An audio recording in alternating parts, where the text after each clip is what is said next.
मेरे ऑफिस में एक लड़का आया, दोस्त भी है और सप्लायर भी है, मतलब वेंडर है, उनसे हमारा कारोबार भी है, डील भी करते हैं।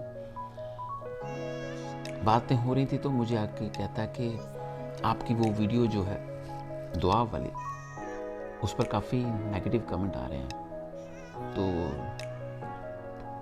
ना किया करें ऐसे। मैंने कहा मैंने क्या किया है? तो कहता है आपने जो बात की है। मैंने कहा मुझे जानते हो? कहता हाँ थोड़ा बहुत जानता हूँ। आपको क्या लगता है मैं ऐसा हूँ? कहते नहीं। तो बातें चल रही थी तो कहता है कि लोग इसका अपना मतलब निकालते हैं। मगर आप जानते हो कि मैं ऐसा नहीं हूँ, आप मुझे करीब से जानते हो, हमारे पास अक्सर आते हो, तो फिर आपको तो ये बात करनी नहीं बनती। कहता वैसे ही कह रहा हूँ कि लोग ऐसे नेगेटिव कमेंट करते हैं। मैंने कहा जब लोग पॉजिटिव कमेंट करते हैं उसको तो कभी नहीं आके बोला कि लोग पॉजिटिव कमेंट करते हैं।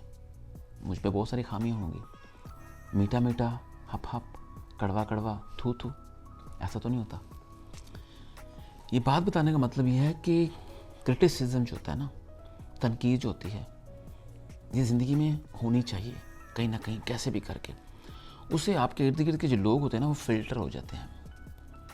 अब कहता है कि मुझे दूर जगह से फ़ोन आए, कहते हैं देखें आप इनके साथ वीडियो बनाते हैं या इनके साथ बैठते हैं, देखिए क्या बात कर रहे हैं। तो उस बात से मुझे और मज़ा आया, अच्छा लगा। अच्छा इस बात से लगा कि अब ये बंदा यकीन उस खौफ से दूर होगा या नहीं होगा, चॉइस इसकी अपनी है।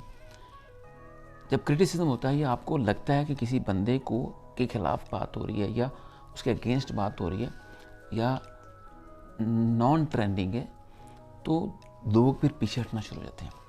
तो ज़िंदगी में ऐसी सिचुएशन ना भी हो ना तो ज़रूर लेके आया करें जाने अनजाने में, ताकि आपके इर्द गिर्द के जो लोग हैं ना वो फिल्टर हो जाएं। आपको पता चल जाए कि आपका अपना कौन है और आपका अपना कौन नहीं है।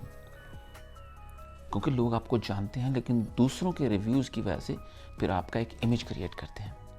और इसी तरह पॉजिटिव में भी होता है, जब आपके पॉजिटिव कमेंट्स आते हैं लेकिन लोग फिर आपको वैसे रिव्यू नहीं करते, फिर आपको अपने डिफरेंट पर्सपेक्टिव, अपने ज़ाती एक्सपीरियंस से देखते हैं। लेकिन जब नेगेटिव आते हैं फिर आपको ज़ाती रिव्यू से नहीं देखते, फिर आपको उनके रिव्यू से देखते हैं। ये दुनिया है, वो बड़ी खूबसूरत है। हर चीज़ के अंदर एक मैसेज है, एक पैगाम है।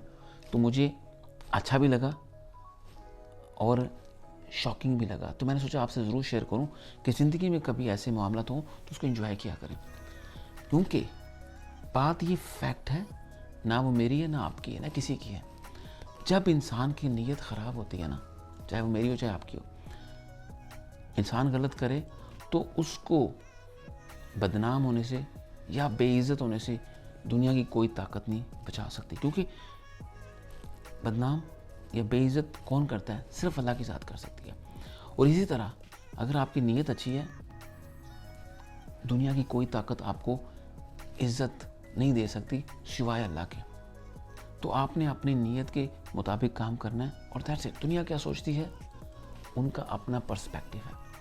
जब लोग आपको अच्छा कहते हैं, आपको एक मैसेज की वजह से कहते हैं, बुरा कहते हैं एक मैसेज की वजह से कहते हैं। अगर आपको नहीं जानते, वो खुद का जो आईना है उसको देख के आपके बारे में कमेंट करते हैं। तो इस तरह आपके जो करीबी लोग होते हैं वो भी फिल्टर हो जाते हैं। आपको पता चल जाता है आपका कौन है और आपका कौन नहीं है। इसलिए क्रिटिसिज्म या तनकीद भी आपकी ज़िंदगी में बहुत दफ़ा फ़ायदेमंद हो जाती है। अपना ख्याल रखिएगा।